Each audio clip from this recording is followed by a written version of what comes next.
Good evening friends. क्या आपने कभी सोचा है कि शीतकाल में क्यों बारिश होती है और कैसे बारिश होती है?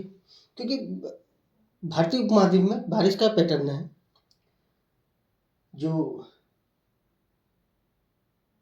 इस मानसून के कारण होती है, जून से सितंबर अक्टूबर तक करीब। ठीक है, सितंबर अक्टूबर तक होती है। इसका रीजन ये होता है फ्रेंड्स, ये दक्षिण पश्चिम मानसून कहलाता है। क्योंकि जो जून के टाइम पर जो भारतीय उपमहाद्वीप है, इस क्षेत्र में वायुदाब कम होता है क्योंकि सूर्य इधर होता है। सूर्य की स्थिति होती है हमारे कर्क रेखा में। ठीक है, क्योंकि सूर्य क्या, ये पृथ्वी क्या है, सूर्य के चारों ओर चक्कर लगाती है और पृथ्वी टिल्ट है अपने एक्सिस पर। तो ये पोर्शन जो है 23 जून कर्क पर होता है, यानी कि जून। और इस समावधि में मानसून के समय ऊपरी गोलार्ध जो है सूर्य की ओर को होता है, यानी कि जो सीधी रेखाएं हैं या सीधा ताप है वो हमारे उत्तरी गोलार्ध में पड़ रहा होता है सूर्य का। सीधी जो ऊष्मा जो है यहाँ पड़ रही होती है और यहाँ ऊष्मा कम होती है दक्षिण ध्रुव में, यहाँ सीधी रेखाएं नहीं पड़ती, तो यहाँ तापमान कम होता है। तापमान कम होगा, एक सामान्य भाषा में मैं समझाने का प्रयास करूंगा। तापमान कम होगा तो वायुदाब ज़्यादा होगा। जैसे कि आप ये देखिए, हम कभी भी अगर हमारे जो गर्मियों का पीरियड है, दिन के समय बहुत ज़्यादा गर्मी होती है, हवा ऊपर उठती है तो तूफान की स्थिति बन जाती है किसी भी सामान्य क्षेत्र में। क्यों बनती है? क्योंकि हवा ऊपर उठती है तो अन्य जगहों की हवा उस जगह को भरने को आती है, जो उसके अपेक्षाकृत ठंडी होती है, तो वहाँ पर एक तूफान की स्थिति बन जाती है क्योंकि दूसरी जगह से हवा आ रही है, यहाँ की हवा उठ चुकी है। यही कारण यह होता है कि यहाँ वायुदाब ज़्यादा होता है। ये जो ये है डिजर्ट का एरिया, ग्रेट डिजर्ट एरिया, और इस एरिया में वायुदाब कम होता है, मुख्य रूप से ऑस्ट्रेलिया में। तो यहाँ से पवनें कहाँ को चलेंगी? क्योंकि दक्षिणी ध्रुव में फेरल के नियम के अनुसार पवनें जो होती है अपने बाएं चलती है।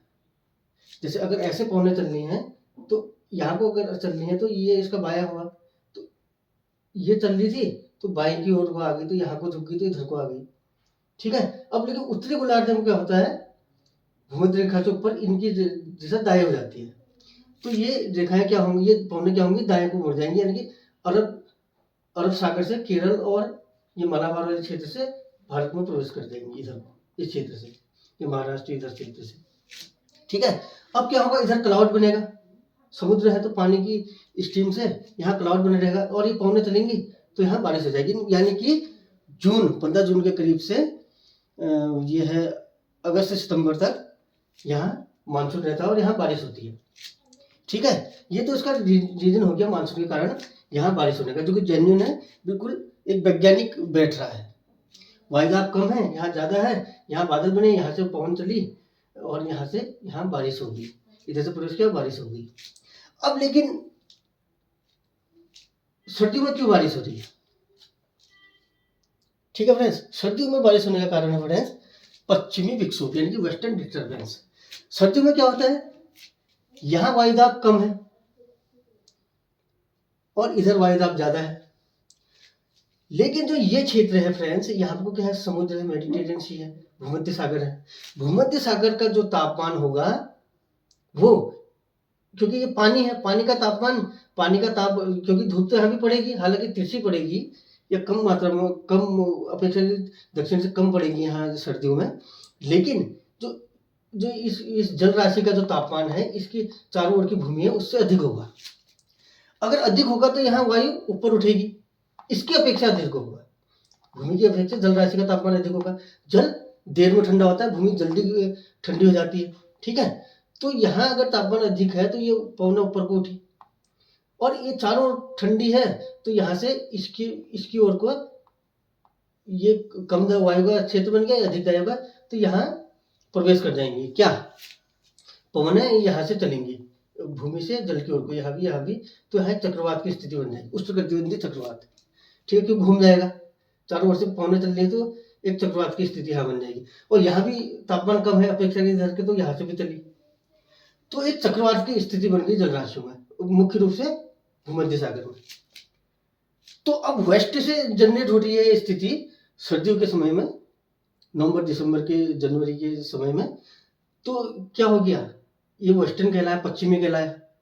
और डिस्टर्बेंस, क्योंकि ये जो नियमित बारिश है, मानसूनी बारिश है, वो तो सही पैटर्न में चल रहा है अपना, उसके डिस्टर्बेंस, अचानक ये बारिश हो रही है और इसकी अपेक्षा नियमित नहीं है,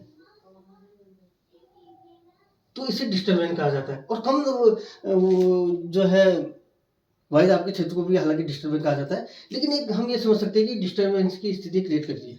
क्यों? क्योंकि कभी बहुत अधिक हो जा रही है, कभी बाढ़ आ जा रही है, ठीक है, और कभी अधिक बारिश हो जा रही है, कभी बाढ़ आ जा रही है, बर्फबारी अधिक, ठंड अधिक पड़ जा रही है और अचानक हो रही है, कोई एक पैटर्न नहीं है, तो इसे डिस्टर्बेंस माना जाता है इधर।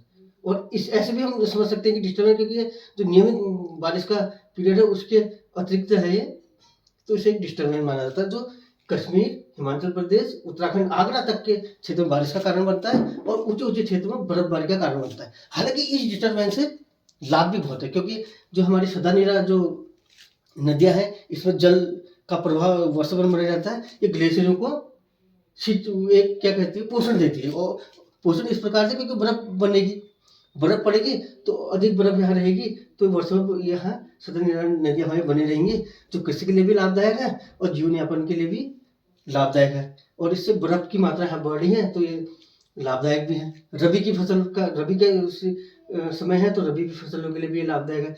नमी और ये सिंचाई का, ये प्राकृतिक सिंचाई का साधन ही बनती है, तो लाभदायक भी है।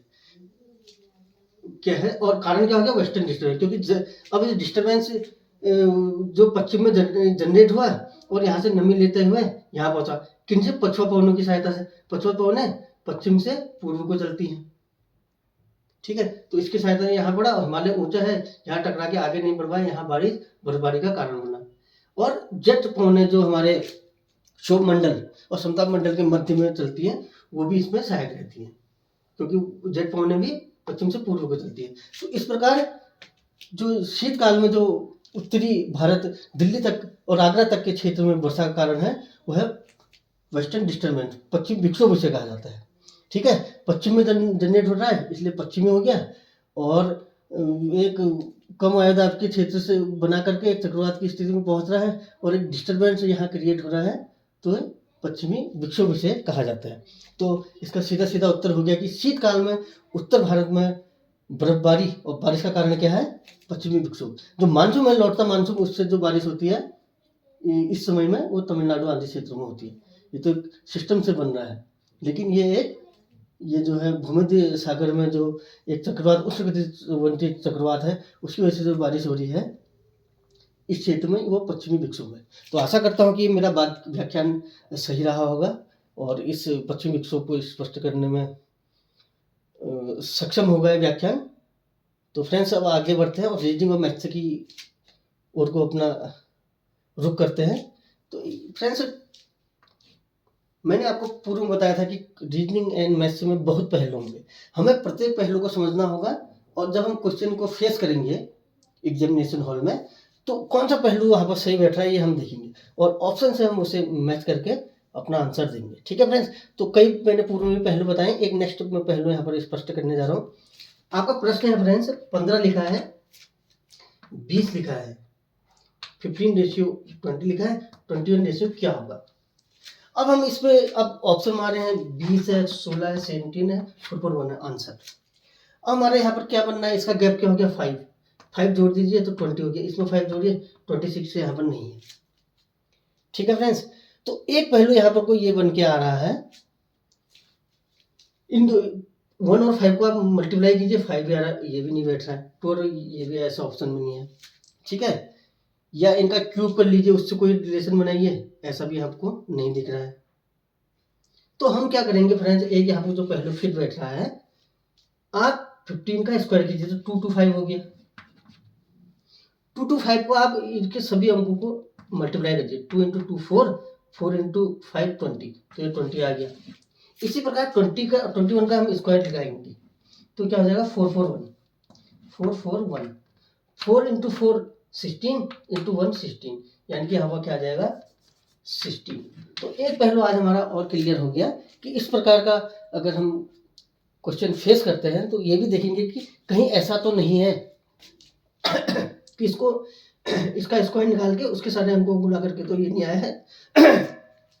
तो इस प्रकार इसका उत्तर 16 हो गया। तो इसका स्क्वायर क्या है, इसके सभी अंकों को गुणा किया तो आ गया आपका 16। तो इस प्रकार एक ये भी पहलू हमारे लिए फिट बैठा है और एक ये पहलू हमें अपने ध्यान में रखना है। तो वीडियो को देखने के thank you very much. Like, subscribe और शेयर जरूर कीजिएगा। Thank you friends.